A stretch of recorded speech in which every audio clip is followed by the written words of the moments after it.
salaamaaleykum waa Sénégal salaamaaleykum waa àdduna ñi nga mbéte contentement baax a baax a baax a baax di leen déwénati di leen baal ak baax a baax a baax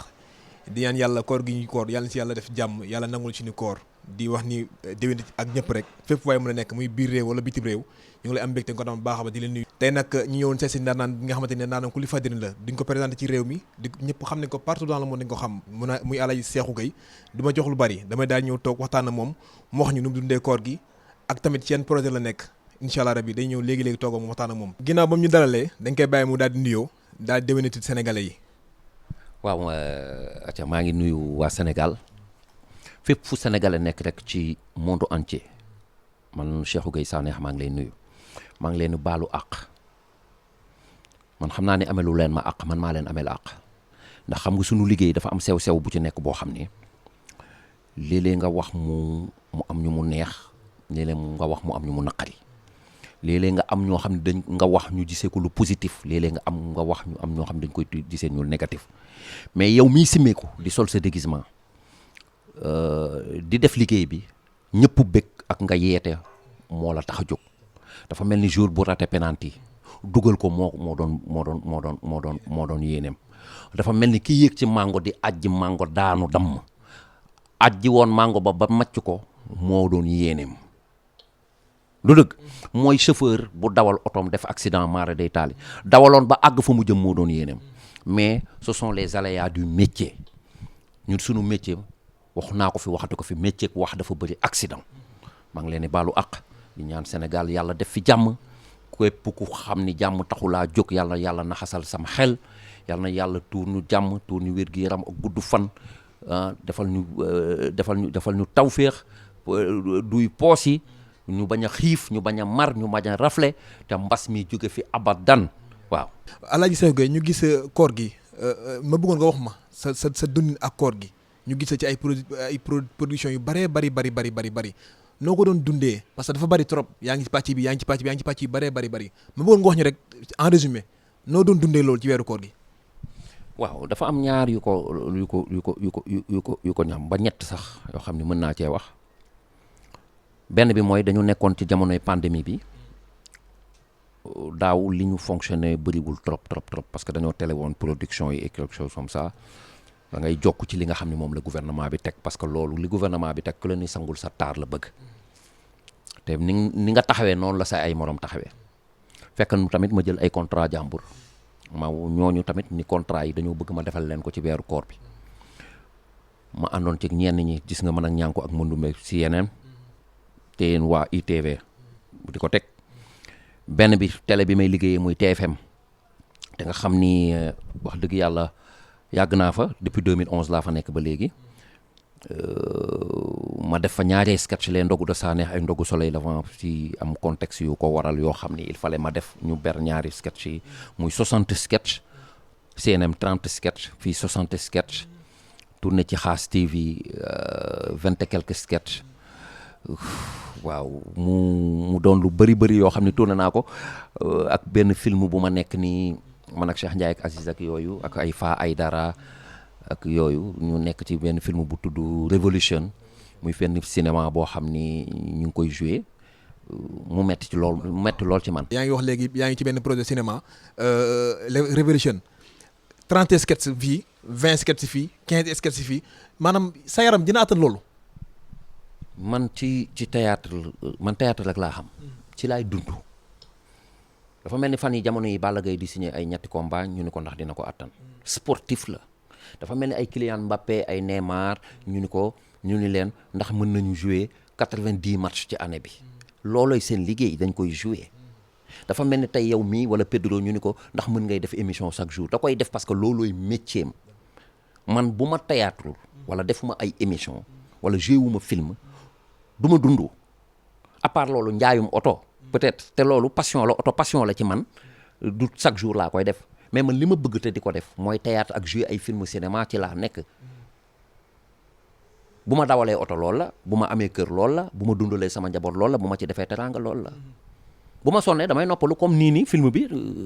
dama ne anglais yi ma nekkal nii dama sonn là je me sens très fatigué ñu ne ma dama noppaliku te je suis très fatigué ba pare ñoom tamit ñu teg ma loo xam dafa gis nga Korité gi bu ñëwee macha allah ñëpp a ngi dem ci salon de coiffure yi di watoo ka edi foor aka jekk-jekk mais dañ ñëma ni nga mel nii bàyyi ko nii waaw xam naa ne bu ngeen di dem dinaa leen jox image yi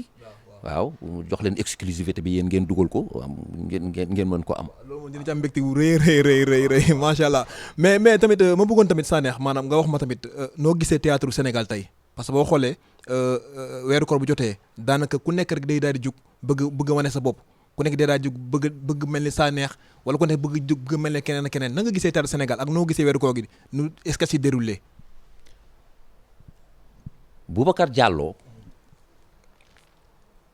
moo nekkoon fii ci rajo balaa boobu ñoom Père Lay Jaw ñoom Issa Thiompi ay ñoom Balabat ñoom dañ leen daan dégg Boubacar Diallo ñëw ci rajo ak ñoom ki nekk RFM Kolos ñoom Sidaat Thioune jeunes yu bëri bëgg animation ndax ñoom lu dégg nga Pedros mii naan idole Boubacar Diallo idolam la léppam la sax weesu nañu ay idole fi mu toll nii mu mel ni da nga ni bu nawetaan jotee équipe bu nawetaan yi dañoo bëri wala bu coupe du monde jotee équipe yi dañoo bëri mais bu koor jotee te muy sunu traite troupe yi dañuy jóg sponsor yi dañuy soxla nit ñi dañoo bëgg a bég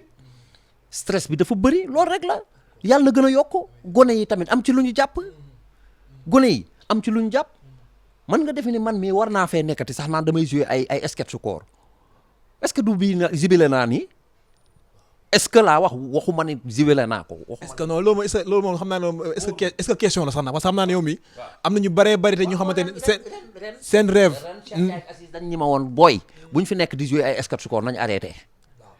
mais comme que ñi mi jóge woon nañ ci pandémie bi et tout ça nangam dugg na fi génn fii ñu bégal gisoo moo tax ren dañoo yéegal os bi ba mu dëgër def comédie 100% yi ñu doon def mais traité artistes yi la te ñu bëgg comédie bi dafa bëri xale yi bëgg nañ ko te source de développement la ñi ñaa ngi ciy am dara lu ñu teralee seen bopp di ci teral seen waajur yi ah muy dagg ay bu ñu muy dagg ay bu mu gàcce pourquoi pas duñ ko def dafa boo leen wàññi leen mbër yi ak équipe bu nawetaan yi ak animateur rajo yeeg animateur télé wàññee rek wàññi leen ñooñu ah mais nag xam naa ne zibilé goo léegi xam naa ne moom xam naa dese nga am na est-ce que da nga ne est-ce que maanaam théâtre bu ay koor geeg yooyu ñooñu xam nga dafa meloon ne tey jii ñu doon def ay animation plage Youssou Ndour dem ca di ko bokk ak ñoom nouveau talent yi xam nga vraiment day rus loolu xam nga waaw mais waxaguma ni nag du ma ko def bu leen ko dégg defe ne dama koy bàyyi ak yéen tey laa gën a mën a sol caay ak faaru mbaan yi jambante koog yéen du ma leen may dara de. may dara yow maam yow da nga mën a maam ren da nga gën a ñëw gën a wane ne maam yi li ngay def maanaam maa leen ko dàq parce que gis naa tey benn interview nga ne Sénégal maa fi dàq théâtre maanaam loolu wax jooju foo ko tegoon maanaam moom loolu yàlla def na ko loolu moom du lu may dellu gannaaw wala lu may yox yi wala du ko parce que man dama ni li may liggéey man ci réew mii ma ne ak bitim réew kenn dàquma ko man loolu laa wax ku mu neex beneen comédien bu mu neex na taxaw ni man tamit kenn dàquma li may def man daal damaa am cañ-cañu li may def xam naa ko mën naa ko te technique naa ci man ku bëri technique laa ci théâtre ku saay-saay laa ci théâtre instant bu ma toll xam naa li ma war a def xam naa li ma war a wax xam naa fi ma war a xool xam naa geste bi ma war a def. lan moo la may loolu lan moo la ko may. xamuma ko ay la yéwén parce que Serigne Babacar Sy xamuma ko man xamuma ko yëf yi yàlla la aussi bi ma demee ba xam ni tamit mi ngi ci man ma boole kook di ci gëstu. dama ne la en 2006 en 2005 non astafurlah 98 99 98 ou 99 bu fi Cheikh Ndiaye nekkoon Aziz dinañ ma ko fàtte ñun ñooy tur bi njëkk a jël 8 millions fay ay professionnels pour ñu jàngal ñu théâtre en 97 ou 98. 8 millions. 8 millions la ñu jël ci benn laal financement bi surdo wuñ ko solo wuñ ci defuñu ci dara ñu jël ñu waa école nationale des beaux-arts ñoom grand Mamadou Diop yàlla na ko yàlla xale àjjana ñoom grand bi dëkk Thiès kër maam El Hadj ñoom grand Njëgën ñun ñuy defal ay technique théâtrale di ñu jàngal Cheikh Ndiaye dem jàngi metteur en scène Aziz dem jàngi bind man ma jàng les expressions corporelles les expressions de visage boobu 8 millions la ñu fay 8 millions lañ ci fay boobu en 97 jàngi woon ko parce que xamoon nañ ni ñun bëggoon nañ ci dara. d'accord xam nga ne tôt ou tard daal théâtre maanaam dina toll foo xamante Sénégal dina mujj seen loxo. xamuñu woon ndax dinañ mujj seen loxo mais bëggoon nañ ci am dara daal xam nga nit nag di def dara naan sama loxo lay mujj moom dëgër fit la mais nit tamit dina def benn affaire ba xam ni lii mais am na ñoo xam ni yow du ñu déglu ko dul Boubacar Diallo pour ñoom Boubacar Diallo mu mën ci li muy def am na ñoo xam ni suba ba jant soo Pedros rek la ñuy xaar am na ñoo xam ne Abano stress rek la ñuy xaar am na ñoo xam ne Sidaat rek la ñuy xaar mais am na ñoo xam ni Pa bu Nice rek la ñuy xaar am na ñoo xam ne Waaju Baax rek la ñuy xaar am na ñoo xam ne Saneex rek la ñuy xaar am na ñoo xam ni ñoom mën ñuq bajaan ak ñoom rek ñuy xaar sama rakk yooyu waaw ku nekk ak ki la gënal mais man dama ni man Guèye Cheikhou Guèye man ñooñu ñëpp boo leen dajalee dama leen di nengeñ xam nañ ma samay fils lañu booy xam nañ ma nag. xam nañu bàyyeegoo. xam nañ ma nag xam nañ leen dama leen tey ci gàngu lem booy wax leen. kon Alaaji kon daa mel ni kon nag koor gi gis nañ ne macha allah je touche du bois gis nañ partenaires yi macha allah ñëw nañ kon saa neex mën nañu wax ne kon instant bi koor ren gi fay na ko. billahi wallahi taalaahi barke Serigne Babacar Sy amuñu ci xaalis bu bëri. mais loolu noonu la mën a nekkee Alaaji partenaire ñu bëree yow sa boo xoolee yow lépp li loo dawal am na partenaire. wax dëgg dama lay wax benn affaire xam nga partenaire bi da ngaa yor troupe bi nga yor yow rek nekkoo fa da ngay fayeeku sa morom di fayeeku nga am ñeneen ñoo xam ne bokkuñu ci troupe bi nga jëli leen war leen boole parce que affaire bi dafa war a yaatu dooni rek damay limité wu ci suma troupe parce que am nañ gis ngeen ñoom koo ndey kumba vie ba góor gi ñi nga njaase ak affaire yooyu ay Guèye Teranga dem nañu Thiès Prestige di fa jouer du dëgg yow nga jël ay nit télé bi di fayeeku producteur bi nga xam ne day produire yóbbu ci télé bi war a fayeeku est-ce que xam nga man mësuma jouer koor bu gën a ñàkkee xaalis ni koor bi xam nga lu tax du producteur bi moo bañ a fay du télé bi mooy bañ a fay mais sponsor yi aussi dañoo jóge ci pandémie bi jaayuñu jóge ci àdduna bu metti bi am na loo xam ne boo daan ànd ak nit muy neex bu jamono demee ba sooxee da nga koy comprendre ànd ceeg moom mais damay ànd ak yow ci lu neex bu naqaree ma reculer du xalaat télé yi ren jël nañu ay sponsor yoo xam ne fayuñu la ñu daan fay kon yow ma fa nekk daan ñu la daan fay lu xaalis bu weex tàll nga ciy fay sa soxla bu moment bi tollee foofu da nga koy nangu nag looloy ngor mais wallahi kooru ren gii li ci artistes yi comédiens yi Sénégal yi am moo gën a yées lu ñu mës a am ci koor yi mais alhamdulilahi rabbil alamin waa Sénégal bég nañu rek kontaan nañ waaw Alaaji Cheikhou kon nag comme macha allah li nga waxee macha am na solo léegi comme génn nañ ci koor gi ma bëggoon xam tamit say projet la moo nekk ci projet ci kanam. non projet yi ñu ngi ci dañoo war a àggale choix bi parce que choix bi xam nga booy génn ci 60 sketch fu nekk ñun ñëpp sa image day saturé mënoo ko booleek di def ay choix et puis télé yi tamit dañuy saturé mënuñu woon def choix bi mais dañ koy àggale parce que 52 épisodes la première saison bi dafa war a àgg ñi nga xam fi histoire bi yam am naa ay projet parce que man maa limité tur ci benn télé man Cheikhou Guèye maa limité tutul sama bopp ci benn télé bu ma soxla ci lii may def muy théâtre nag laa wax dama lay liggéeyal man foofu laa toll bu dee nag ci wàllu émission ngoon na lak ñi ma embauché ci émission animateur d'émission TFM ñooma moom ci wàllu boobu ñoo ma embauché comme animateur d'émission à la TFM mais bu jëmee ci wàllu théâtre signé wu ma ak kenn koo xam ne dama ni la ci yow laa yem wala sama lépp ci foofu lay aw man Cheikhou Guèye man loolu sama responsabilité boobu télé bu ma soxla wala producteur bu ma soxla damay liggéey ak yow kon projet yi bëri nañu mënuma leen a lim maa ngi ci film boo xam ni mi ngi tudd Révolution dinañ ko gis Netflix pour très bientôt man ak Cheikh Ndiaye ak Aziz ay fa ay dara ak ñoom ñëpp ci lañu bokk macha allah maa ngi koy nuyu de passage ku professionnel la ngoog parce que nit boo nekkul ak moom ci même milieu doo xam professionnalisme am fa ay dara Fifi moo ko gunge waaw Fifi ku ne xam nañ ko Diaspora 221 la nekkoon xam nga maa ngi ci film bu ñuy wax xaalis The Morning même producteur anglais boobu ak Alpha Diallo maa ngi koy nuyu par passage ak Assane Angleterre ñoom ñoo ci nekk dina aw Netflix. ñi ngi ci film bu ñuy wax un voleur à Dakar film cinéma la ñi ngi ci film bu ñuy wax un voleur à Dakar Cheikh Ndiaye moo koy joué. Mort par gâteau Aziz Niane moo koy joué mi ngi ci. ñu ngi ñuy suñu producteur Alan bokk na ci 5 réalisateurs yi nga xam ne ñoo réalisé Dallas projet bi mu ko bindee dafa dem seeti Joel Ewing xalaatul woon sax joué ko ak ay africain bi mu ko joué ba gère lire affaire yi ñu kontaan dafa ñibbisi rek ndeysaan Joel Ewing génn àdduna bi ñu demee Gambie di tourner film bi la ñu ko expliqué lu dëgg kon ñu ngi ci projet yooyu bàyyiwuñu théâtre Sénégal bi tamit bàyyiwuñu comédie bi dinañ ci dellu siwaat may wax ni waa Sénégal comédie bi dinaa ci dellu siwaat à 100% parce que lire naa commentaire yi gis naa li ñu wax Sénégal foofu la ñu ma bëggee même bu fekkee série bii nañ ma may ma àggale choix bi ci registre bi ma nekkoon mais leneen lii ñëw lépp comédie laay joué ci biir parce que man mën naa lépp mais bu fekkee ci wàllu drame bi ak wàllu tragédie bi nañ bàyyi ma dem defee ko ci côté cinéma bi parce que dugg naa ci fi mu toll nii à 100% mais daal may wax ni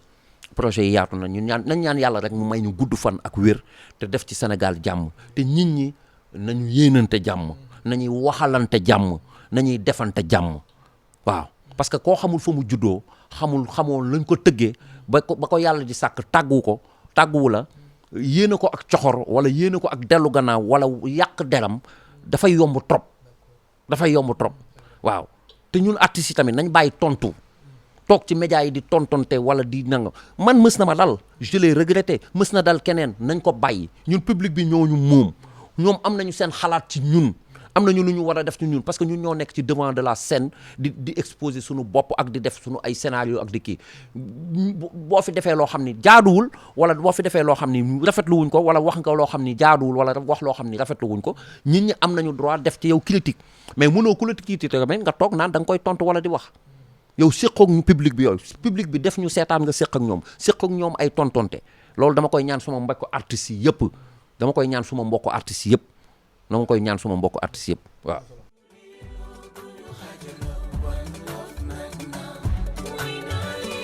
xam nga ni duma la bàyyi yow mi benn yoon sama paradise li ñuy dund dafa neex li nekk ci sa xel moo nekk sama xol I need you in my life and forever I'll be there. Gambia réew Sénégal bu ñu kenn xar ñaar la dama ko ñu réew yaa ngi diisoo li ñu war mooy taxate loxo xam ne benn la nañu mën ko bolos ko ñu biir maam yi benn la Sénégal ak Gambia bu ñu réeroo bu ñu xaajaloo one love Bousso ni ma la ko waxee woon say caakiree ngi say meewa ngi say ndoxum naan a ngi robinet bi sax dootoo ci naan ndax ndox moom séewoo ca gën kër gi bu salteetee wala duus si salte wala sa néeg salte wala say fauteuil tilim yow la neex mi ngi nii kafi manaa mii nii waaw gaam yëpp a ngi nii bu la corona bi jàppee yaa ko tey mi ngi nii lave mais yaa ngi nii vitre kër gi bu mu salteeti mi ngi nii eau de javel bi ànd ak gel bi mi ngi nii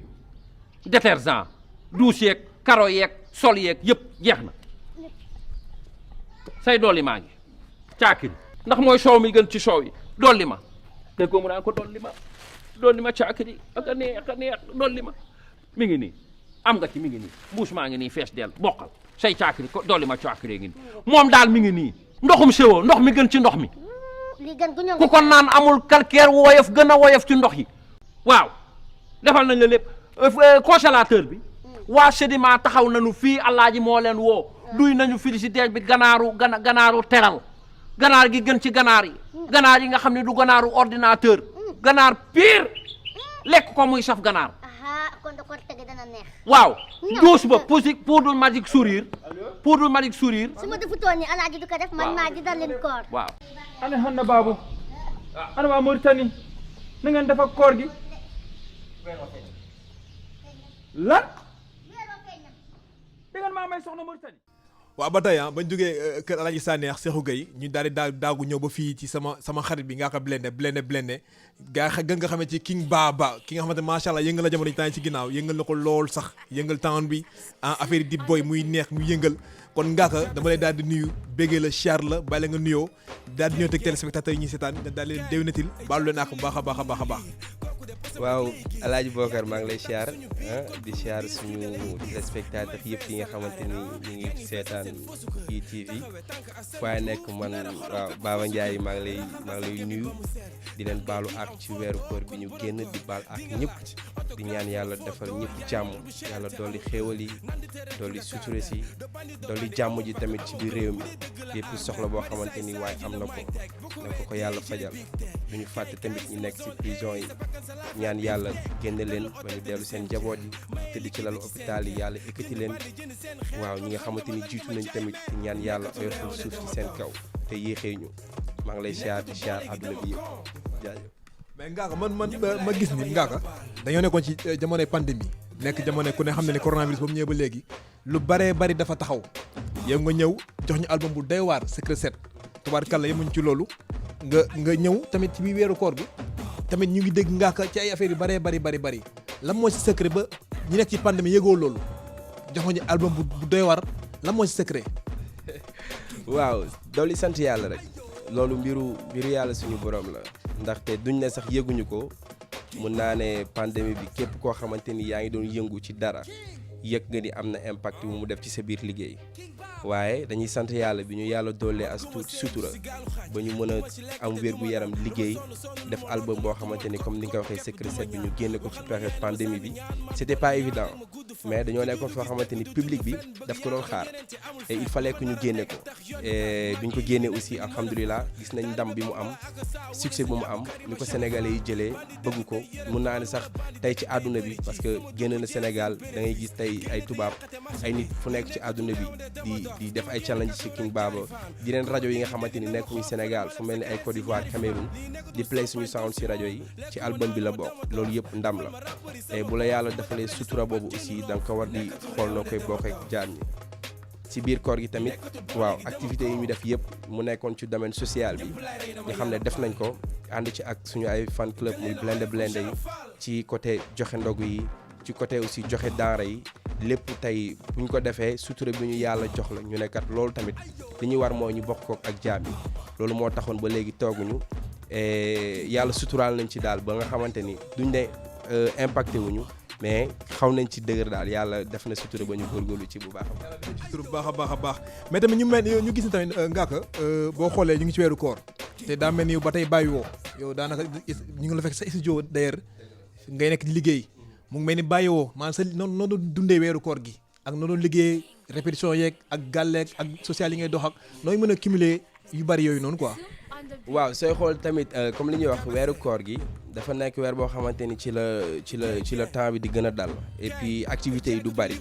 so concert du am yenn activité plateau musique yu bari xam nga comme ñu mel ni ñoom Padros ñoom koor gi dañuy xaw a xaar wala ñu transhumé dem ci diine gi parce que ñun dañuy dal so foofu la ñuy profité dugg studio def ay liggéey yoo xamante ni bu ñu génnee ci koor gi dinañ ko mën a jox suñu public te mu neex leen loolu moo tax sooy xool koor gi la plupart guddi yi dañ koy passé studio journée yi la ñuy noppalu ngoon gi si la ñuy xaw a dox mbokk yi dem ci yenn ndog yu ñu invité ñi ma invité ndogu ci koor gi yëpp maa ngi leen di profité di leen remercier donc noonu la demee tey boo gisee ci korité bi tamit bu ñu paree fekk muy studio maa ngi doon nekk ci ay réglage yu ndaw ci yenn projet yoo xamante ni normalement fii ak 5 jours wala une semaine war na génnaat liggéey bi ëpp na liggéey bi Secret 7 def te booy xool Secret 7 bu mu génne ak léegi defagul yoonam sax comme nu mu waree parce que ci période bu mu génn la activité amul bi ñuy bàyyi état d'urgence bi dañu def benn concert bu mag def ko Géejawaay gisoon nañ nu mu mel ñu jógee tamit def vogue gis nañ nu mu mel date yi tamit gars yi jël nañ ko ci yenn régions yi ñu ngi waaj a dem fu mel ni Kaolack ñu ngi dem Tambacounda Mbour Thiès aussi donc yooyu yëpp ay date la mais liggéey bi ñu gënoon centré mooy liggéeyu équipe bi muy KBC bi nag mooy artistes yi nga xamante ni tey ñu ngi ci label bi ku mel ni Matadi Koulams Nara Sori Idja Scar liggéey nañ liggéey boo xamante ni si liñ ci jublu ak liñ ci bëgg mooy bu ñu génnee ñu gis hip hop sénégalais dem ci beneen niveau fi mu toll ni pare nañ ba tourné nañ yenn vidéo yi incha allah rabbi ci semaine yi di ñëw dinañ def présentation bi gars yi gis nan la booy liggéey après ñu jublu si préparation sortie projet bi ak yeneen yi nga xamante ni moo ci war a topp waaw. Vol 2 album Secret 7 kañ lañ ko mën a xaar. waaw Vol 2 bi comme ni ñu doon waxee laa mën nañ ni pare na ba noppi fi mu toll nii sénégalais rek laay déglu sooy xool volume 1 bi dañ koo laaj ko parce que dama ne woon damay xaar ba Covid bi jaayal sax ma génne ko mais dañ koo laaj ba ma xam ne bëgg nañ ko ma génne ko et tey ñëpp ñu koy savourer bëri na ay morceaux yoo xamante ni jëlagul yoonam donc il faut que ñu promouvoir morceaux yu bëri yoo xamante ni mu ngi ci album bi tout en sachant que album bi yëpp hit la vraiment modeste personne. après volume 2 bi mun nañ ne jekk na ba pare na mun naa ne bu ñu bëggoon suba dinañ ko génne mais lépp après des ci sénégalais yi heure bu ñu nee bëgg nañ volume 2 bi rek xam nga ñu teg ko ci. sénégalais moom namm nañ volume 2 bi parce que boo xoolee 1 bi li mu def dafa doy waar maanaam 1 bi dafa ñëw def cartonné àdduna bi nga këpp daanaka ñëpp ci jot est-ce que maanaam man li ma lay laaj ci loolu mooy est-ce que tey maanaam njort bu rafet li nga am ci volume 1 bi yaa ngi ko xaar ci volume 2 bi.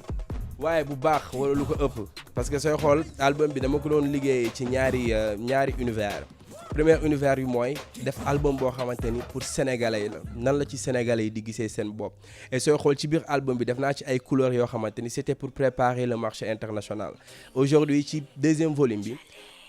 mbébét bi ma ci gën a am mooy ñu gis hip hop Galsen ci beneen univers ñu gis ko ci yeneen monde tey ni nga gisee ci album bi ay featuring yu mel ni Aïda Samb Adiouza Pape Diouf Abba et cetera Kool Lems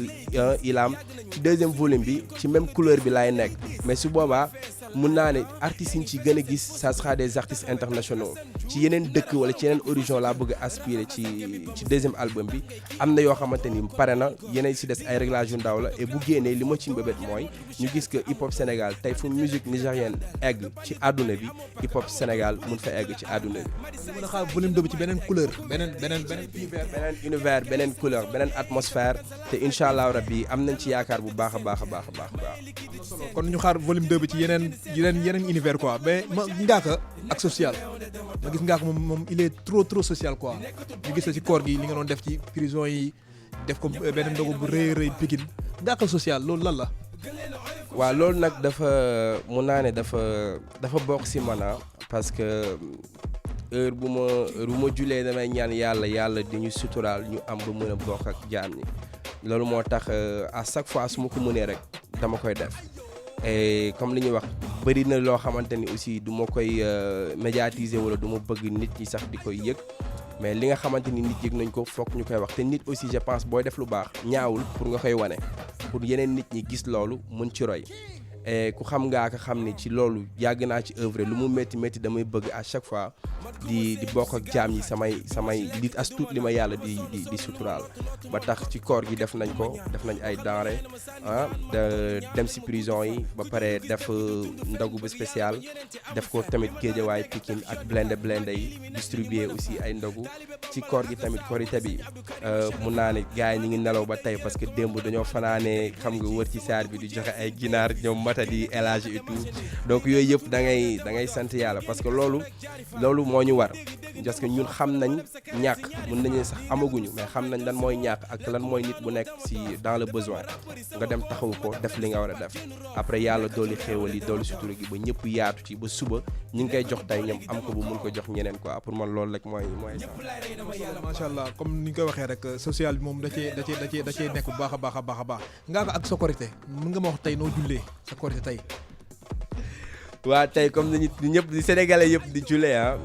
waaw yeewu nañ ci alhamdulilahi rabil alamin et puis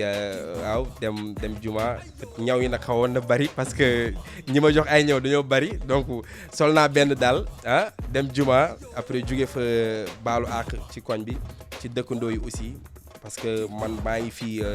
Géejawaay mais studio bi aussi mi ngi fi ñu nekk ni Alioune Sow donc xam nga dérangement yi guddi bi dinañ baalu àq waa koñ bi baalu àq aussi waa kër gi parce que c'est pas évident dem kër yaay tamit xam nga saafonte ak famille bi baalu àq aussi waa koñ bi après ngoon moom incha allah gars yi dañuy ñëw gàlle ñu def frère xam nga dajaloo donc loolu lañ ci prévoir quoi. du ren lañ koy soog a def chaque année yàlla mu ñuy dimbali ñu koy def et loolu mooy secret bi mooy booy def lu baax te yàlla kese tax boo ko defee balaa déwén yàlla dina la dooli laat sutura parce que sooy xool li ma daan def at bu ne seetlu naa ni at bu ñëwaat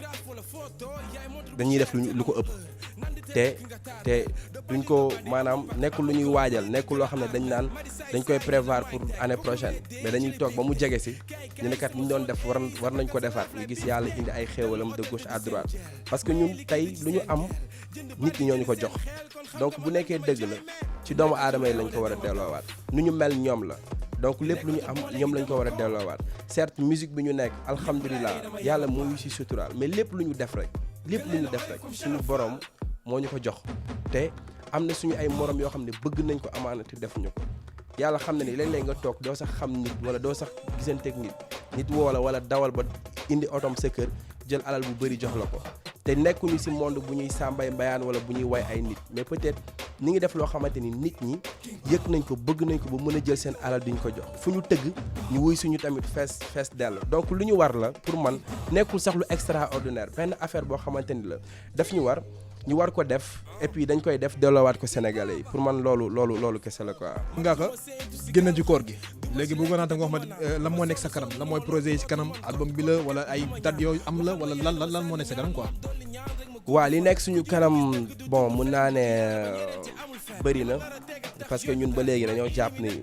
dañuy soog a tàmbali donc dañuy continuer promotion album bi muy clip yi nga xamante ni wax nañ ko askan bi public bi ñu ngi koy xaar bu ñu jógee ci koor gi dinañ jublu ci tournage bi bu weesoo loolu aussi tournée nationale bi tamit taxaw na dañu Sénégal yëpp xaar fépp nag. Ngaaka dadi tey la tàmbali tey jour Korité wala après jour Korité lay doon. waaw tey moom incha allah rabbi dañuy passé nawet bi ak xarit yi famille bi xam nga ak gars yi incha allah rabbi et bu ñu jugee ci tey nañu xaar si samedi prochain le 22 dañu war a dem Kaolack ñi fa dem ak Jolof production nañu waa Kaolack yëpp xaar ci cœur de ville bu Kaolack bu ñu jugee Kaolack le 29 ñu prolongé dugg Tambacounda ak Idja GTB nañu waa Tamba xaar le 29 le 30 ñu ngi Kédougou incha allah rabbi bu ñu jugee Kédougou aussi ñëwaat Dakar date yi daal bëri na de toute façon am na yoo xamante ni jàpp ma ko mais incha allah ñiy suivre Ngaaka Blindé ci samay page ak réseau dinañ am date yëpp après bu weesoo loolu aussi le projet de KBC mi ngi ñëw na ko gars yi xaar et puis projet bu lourd la projet bu ñu am yaakaar aussi mun na wane beneen facette hip hop Galsen loolu daal moo nekk li fi gën a nekk après nag tournage yi aussi ñu ngi koy xaar même les projets yi nga xamante ni sur le plan international gars yi ñu ngi kale date yi mais date yi nga xamante ni jàpp naa ko ñetti date yooyu la ba weer bi jàll ñu dugg ci juin dinañ communiquer waat pour yeneen date yi incha allah. waaw ndeysaan comme ni nga ko waxee rek nañ xaar date yi xam ne ndeysaan di nga gis lu doy waar gis ambiance bu yéeme sax lu neex a neex kon nag dégg nga date yi xaar leen ko fu nekk ci réew mi rek Ngaaka dina fa dugg yëngal ba mu neex a neex ci noonu Ngaaka la ñuy jaar daal tàggatoo ma bàyyi la nga tàggatoo réew mi tàggatoo ñu lay bàyyi xel tàggatoo ñu lay seetaan. waaw di ko njëkkee ci yow mi ma dalal tey ci Korité bi di kontaan bu baax a baax di nuyuwaat sénégalais yëpp encore une fois di nuyu tamit waa télé bi di ITV foofu may wax ni sama kër la ndax ku xam Ngaaka xam na nu mu mel ak DJ Boubs maa ngi koy nuyu moom itam di nuyu Khalifa Diakhaté moom mi wax Blindé la waaw Padros aussi DJ Padros moom mun naa ne ci ñun la bokk waaw yow tam waa kër gi yëpp maa ngi leen nuyu bu baax a baax di nuyuwaat sénégalais ñun nag yàlla daf ñu baaxee ñuy wax yenn saa yi ñu wax lu jub yenn saa yi ñu wax lu dëng yenn saa yi ñu def mu baax yenn saa yi ñu def mu safaane mais damay baalu àq ci lépp lu ma def wala ma wax ko mu touché nit ma yëg ko wala ma bañ ko yëg maa ngi jégaluwaat sénégalais yëpp bu baax a baax leneen li ci des mooy lu ñëw sama xel léegi di ñaan yàlla tamit def jàmm Palestine ndax gis nañ fi mu toll ni nga xamante ni jullit yi ñu ngi leen fay sonal bokk na ci suñu ay combat tey bu fekkoon Sénégal la génne nañ ci terrain bi ñaxtu ko wane ko te fu waay nekk tey ci àdduna bi benn planète la boo xamante ni ñun ñëpp ñoo ko bokk di ñaan yàlla defal leen sutura defal leen jàmm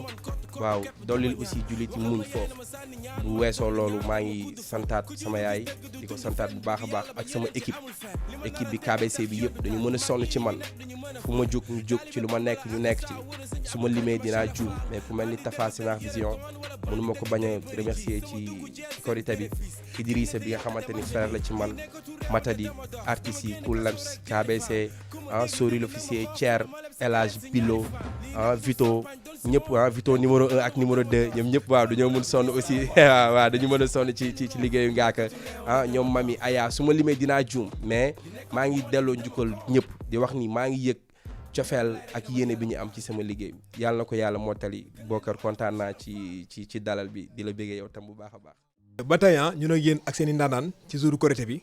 jóge nañ ci Ngaaka ñu ngi ñëw fekk si ndaanaan bu mag ki nga xam ne kenn dootu ko présenté ci réew ñu ne ko Demba Guissé dañ ko bàyyi mu nuyoo daal di bant ak askan wi bant ak Sénégal yi koy seetaan bant ak ay soppeem kon Demba ma bàyyi la nga nuyoo daal di déwénte askan wi daal. salaamaaleykum maa ngi lay ziar Bokar Diak sama xarit ma lay nuyu di nuyu aussi waa ITV yëpp ñi nga xamante ni vraiment yéen a ngi def liggéey bu am solo di leen nuyu nag di baalu ak Sénégal di baalu ak aussi Sénégal naan leen asalaamaaleykum. Demba nekk artiste ndaanaan kii li ma wax léegi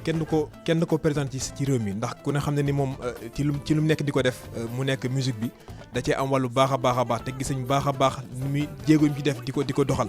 récemment passé ku ne xam na ni moom yëngal na jamono ji Ayo Bébé ku ne xam na ni moom ma ngay lëmbee jamono mais Demba Guissé ak weeru koor gi ginnaaw ba Ayo Bébé ñëwee def it bu doy waar ci réew mi noo doon dundee weeru koor gi ba tey di bisu Korité. waaw xam nga comme ni ko jullit ñëpp di dundee rek xam nga weeru koor moom dafa nekk weeru ngëneel weeru yërmande weer bi gën sax weer bu xamante ni vraiment tout le temps dama koy faral di wax ne que des fois. weer bi nga xamante ni la nekk sax man day mosoon tax ñu suñu borom yokkaat ko tuuti defal ñu ko ñaari weer sax koor maanaam yiw dafa bari ba pare te boo seetloo koor gi bu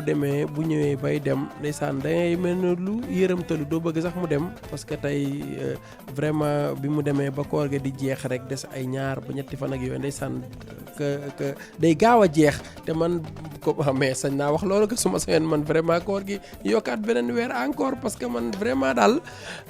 bëgg naa loolu weeru koor su ma si nekkee may nekk à l'aise et vraiment di profiter nag ci loolu suma fans yi sama mbokk yi nga xamante ne aussi ñoo bokk liggéey bi ñu def ma leen ci baalu ak di leen baalu ak aussi nag di leen wax nag vraiment koor gi xëy na taxoon ñu am tuuti distance par rapport ak liggéey bi ñu war a liggéey mais maa ngi sant yàlla baax di ñaanal yëpp jàmm aussi. ñu gis tamit Demba ku ne xam ne ne pandémie bi dafa dugg ci réew mi boo xoolee réew mi daanaka taayeen si ginnaaw seen activité yëpp a taxaw ñu xool Demba nan la doon dundee ak pandémie bi ak coronavirus bi nan la dundee ak loolu. waa corona moom bi mu ñëwee ñëpp la kor te it yàlla def na ni que moment bi nga xamante ni egsi na sunu activité yëpp arrêté ak activité ñeneen sax ñoo xam ne que defuñu benn même liggéey bi ñuy def mais sant yàlla rek te xam ni que ni mu ñëwee noonu sunu borom a ko dogalee noonu et dañ koy nangu ba yàlla jëlee ko fi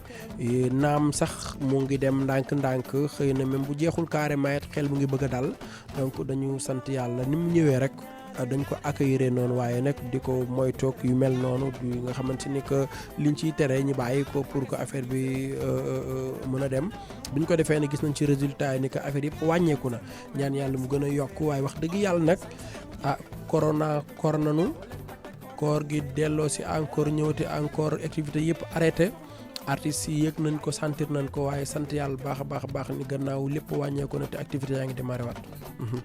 comme ni nga ko waxee activité mu ngi commencé waat di démarré te xool nañ ni tamit avant koor gi Ayo Bébé dafay lëmbe na réew mi maanaam parce que boo xoolee YouTube sax boo kii ba mu génn démb ak barki démb moo nekk top 2 xaw ma top 3 ma gis tamit Ayo Bébé jàll na. Demba Guissé ci biir koor gi ci lan la nekkoon da nga doon pare album wala da nga daam leneen loo doon pare pour jox ko sénégalais yi. waa xam nga album comme génnewoon naa ko 2018 bi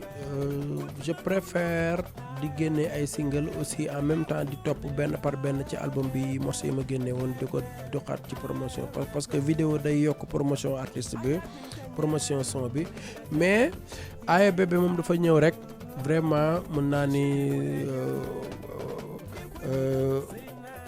jéggi frontière yi par rapport ak morceau yi ma daan def moo tax ci moom laa nekk moment bi ñu toll comme ni nga ko waxee rek tey bu ma demee ba YouTube démb def ko mu nekk tendance 2 maanaam muy deuxième clip bi ñu gën a seetaan ci ñaari fan yi mu jot a génn nii donc sant ci yàlla xëy na ñi nekk ci YouTube dinañ comprendre fi may waxee waxuma nombre de vues ou nombre de nangam déedéet tendance 2 foo gisee vidéo dara génn nga gis YouTube bind la tendance nangam rek yow ci rang boobu nga bokk donc bokk nga si deuxième vidéo yi nga xam ne moom la ñu gën a seetaan ci moment boobu noonu quoi et donc sant yàlla ci loolu muy war a nekk Sénégalais yi bëgg nañu AEBB te nekk comme mu ngi soog a ñëw te xam naa ni son ba def bu ko vidéo bi defee vraiment daal xel dina gën a dal kaa. mais AEBB dem coow li mu am. AEBB coow li ci nekk xaaral nga ba ngay préparé xaaral nga loolu ci morceau bi. non xamoon naa ne dafa neex nag xam nga man maa ko woy mais dafa neex li tax ma wax loolu mooy que yenn saa yi nga génnee dara di hésité naan neex naam neexul mais man bi ma woyee morceau bi dama xam ne dafa neex bi ma koy woy soo koy déglu sa xol day neex quoi AEBB. la moo na nga soof yow la moo na nga soof. non soofu ma xam nga juste que c'est quelque chose ndeysaan boo ko waxee nit dañ def ay retaan mais wooyu dafa neex quoi dafa neex.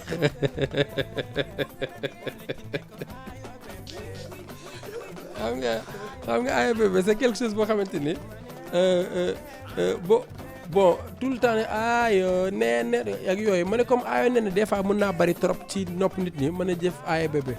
mais depuis ma jël ko ak orchestre bi ma ci àndal jël fii jël ci Waly jël ci Coumba Gawlo jël ci Viviane jël ci sama orchestre jël ñëpp boole dajale dem studio Ladiane bool jël Modou mu def mastering bi mix bi et tout ça ak yooyu biñ koy enregistré dama ne non morceau bi bu génnee dina neex d'ailleurs nag fekk man ma woy ko sentir ne dafa neex mu ne oyee kon ndekete man li ma woy nii dafa doy waar li ma woy dafa neex comme neex googu mu neex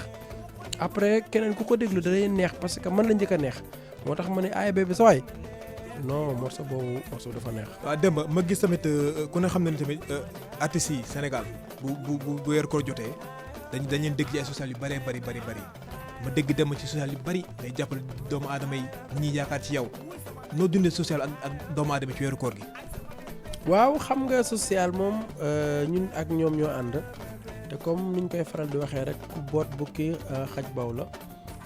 bu ñu nekkee di feeñ ci télé bi tout le temps am na ñoo xamante ni chaque jour dafay am yaakaar dañu am yaakaar ci ñun yaakaar googu nag ñun nit duñu bëgg yaakaar gi tas naam sax duñu milliardaire waaye xëy na lu ñu yàlla jox ñu bokk ko ak ñoom dama doon def ak sama fans club bi chaque année rek ma def ndogu yóbbu ko ci yenn béréb yi jox ñenn ñi jox ko ci ñi nekk ci yenn ci kaw tali bi et tout ça mais ren defuma ko dama ne c'est vrai que nit ñi ñàkkuñu sax ndogu et tout ça mais des fois am na fi ma gis ni man mën naa fa gën a dem jox ko ñu ko gën a soxla mais boobu su boobaa du laaj ma woo kenn pour ñu wane ko parce que xëy na wane bi ñu bëri am na ñu naan pourquoi ñuy wane ma ne aha kay war nañ ko wane ndax booy def lu baax danga koy wane pour ki ko musta def bu ko gisee roy ci loolu lañ ci jublu man nag bi ma koy def ci méthode bi ma jël mooy que ñi ma ciblé que dama leen di yóbbu loolu donc dama ne woon amul solo naa leen ko yóbbul defal leen ko te xam naa ni man lii ma dépensé ci joxe ko ci suuf jox ko ñi nga xamante ne ñoo ko gën a soxla sax mu ëppoon la ma daan yóbbu di ko teg ci tali bi excusez-moi vraiment donc loolu aussi am solo trop parce que des fois nit yaakaar la dara te vraiment et sax xam nga am na lu am solo loo xamante ni que dañ ko bàyyi xel gis nga kii jógee ci këram ñëw ci sa kër pour ñaan la ndimbal kooku ñaanal na la te yëgaloo ko xam ba xam dégg nga ma jóge ci kër jóge këram ñëw ci sa kër yaakaar la maanaam ñaan la pour nga am loo ko dimbalee kooku ñaanal na la tax ñaanal na la parce que kooku ñaanal na la jàmm ñaanal na la am moo tax mu am yaakaar ñëw ci yow waaw bu doon da ngaa tëdd feebar du ñëw ñaan si la donc kooku si biir xolam ñaanal na la ne kii may seeti de wér na am na xaalis te am na lu moo jox moo tax donc kooku ñaanal na la ba pare donc kooku tey moo tax loolu bu amee bu la yàlla dimbalee loo am rek bokk ak ñoom waaw wax dëgg yàlla des fois chaque jour ma yeewu rek ñu ne ma diw de yow lay xaar ak yooyu wax dëgg yàlla dama naan sama jabar dimbali ma rek bu mu dem mukk te amul lu mu yóbbaale et je pense que loolu mooy àddina ndaxte xëy na am na parti bu ñu doon féete nit duñu ko mën a nit duñu tiis seeni soxla. ma bëggoon xam tamit tey Demba noo dundee tamit ak Korité bi tey ba ci jour tey Korité bi sax maa ngi dégg ñu yaa ngi def ay ndimbal jëmale ko ci askan bi la moo nekk sa ginnaaw. bon sunu borom moo nekk sama ginnaaw xëy na comme ni ñu koy faral di waxee nit ki bu la yaakaaree dara rek xëy na jàpp na ni que loolu bu ñëwee kut ko daf ko war a am kenn nekkul sama ginnaaw yàlla moo nekk sama ginnaaw te mën naa ne que gëm naa ne ku wéeru ci sunu borom moom pour man ñàkkuloo dara quoi donc loolu la bu ñu xëyee ba julli ji baalonte ak et tout ça xam nga li gën a li jullit yi gën a wax ni sax que moo ci gën boo gannaaw boo génnee ay muurum koor ak yooyu ba pare saafonte bi loolu rek teraanga la jàmm la te it donc loolu la suñu borom bëgg xam nga gëj ñoo gisante mbaa sax xuloo nañu jiboowuñu woon wala tey yu bari yoo xamante ni xëy na neexul woon suñu diggante tey ba bisu julli bi ñëw tey ñu baalante ak loolu rek mën naa ne teraanga la entre nit ak nit donc loolu moo ci gën a fort quoi bu weesoo loolu nag yeneen yi nga war a def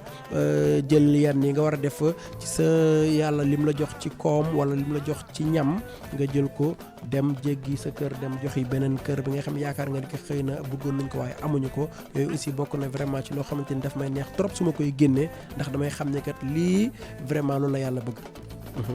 comme nag ni nga ko waxee comme instant koor gi jeex na tey la bisu Korité bëggoon naa tamit nga wax ma tamit lan moo nekk sa projet si ginnaaw maanaam projet si kanam lan la ko en fait. waaw xam nga projet moom d'abord mooy ñu am ambition wu ci lu ñu jëloon décision def ko te corona ñu par exemple am na ay projet yu ma waroon dem voyage ji yàlla dogal na antuwul ndax corona bi xëy na ñu ngi wax ci weer yi affaire yi dana ubbi bu ubbee ñu ànd ak ñu war a àndal liggéey ci ak yooyu parce que li ma am ci ay festival ci biir Europe yàlla xam na loolu ne bu sotti woon tey mën naa ne xëy na dina gën a neex waaye ba tey contrat baa ngi fa parce que fay nañu saal ba pare yàlla nag mu dara teewul xëy na dina tax affaire ya gën a nooy bu corona jàllee mais à part loolu sama promotion AEBB laa nekk waaye avant tout ça nag tey la Korité waaye suba la lendemain bu suba ci àjjuma ji maa ngi fii La Payotte et je pense que da ngeen di ñëw parce que ITV war na ñëw Padros war na ñëw Boubacar Diallo war na ñëw ñoom Borso war na ñëw ñoom mais Fatou Waré ku ne Bokar Diag war ngaa ñëw donc tey bu ñu ñëwee vraiment jàkkaarloo ak man ka ñu wan Sénégalais yi ne vraiment gëjoon nañ nag waaye fàttewuñu te it bawuñu. merci beaucoup maa ngi leen di siyaar di leen remercier baax a baax yéen ak équipe bi yëpp ñëw parce que lii aussi lu am solo la yéen def lu am solo parce que lii dafa am solo déplacé wu seeti ji artistes yi wan leen seen i fans wan leen seen i nit ñi gis leen xam fi ñu toll c'est important yàlla na jàmm yàgg di la remercier nag naan la boo demee nag nuyul ma Padros moom sama xarit la sama ndurawaale la moom mooy dem ba gis numéro 2 te nuyul ma ko nuyul ma le grand Boubacar Diallo ak équipe bi yëpp waaye rek maa ngi nuyu aussi sama benn chéri ba fa nekk Ramatoulaye Sall chéri Sam kooku moom sama chéri la je l'aime beaucoup Ramatoulaye nuyu naa la ak ñëpp ñu nekk ci régie bi parce que régie ñoom ñooy dawal suñuy bagage jàpp ci liggéey bi ñoom ñooy nekk dans l'ombre kenn gisu leen ñoom ak caméraman yi te liggéey bi yëpp ñoom la yàlla na seen jàmm yàgg asalaamaaleykum. ok ci noonu laa jaaree daal di tàggatoo waaye nag di leen baalu ak baax a baax di leen wax ne déwénati di ko commencé ci kër gi ci kaw ba ci suuf Mamadou Ibra Kane maa ngi lay jégalu baax a baax di la ñaan déwénati Boubacar Diallo maa ngi lay naan déwénati Alassane Samba Diop di la naan déwénati Khalifa Diakhaté di la naan déwénati Dorine Gueye di la naan déwénati kon nag kilifa yi ne ci kër gi yëpp maa ngi leen ñaanal jàmm di la ñaanal yàlla dafa leen tawféex yàlla dafa leen jàmm baax a baax yàlla kàttanal leen te vraiment gis nañ liggéey mu ngi neex trop macha allah di wax nag yéen ñi di ñu seetaan nag di ñam fii ak yéen ku ne xam ne ni Korité fête la te boo nee fête da nga naan da ngay xool ambiance bu neex a neex lépp li nga xamante ne da leen di neex rek ci loolu la ñuy dox.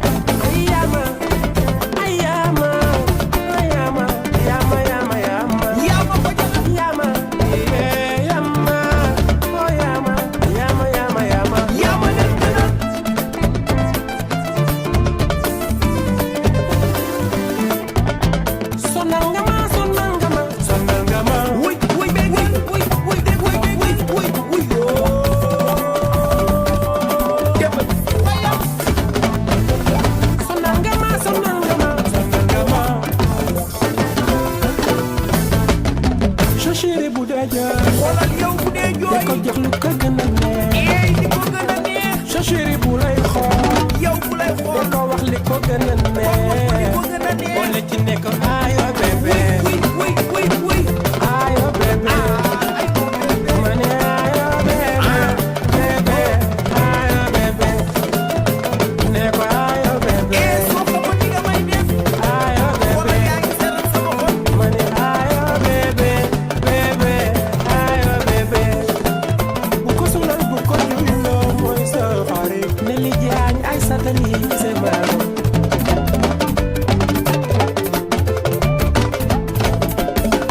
Mami Thiam chéri Ababacar yaay mami sa chéri bu dee jooy def ko wax lu ko gën a neex sa chéri bu dee jooy def ko jox lu ko gën a neex ci yow ne ko ayo bébé ma ne ayo bébé ma ne ayo bébé bébé ayo bébé ma ne ayo bébé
Chéri bu dee jooy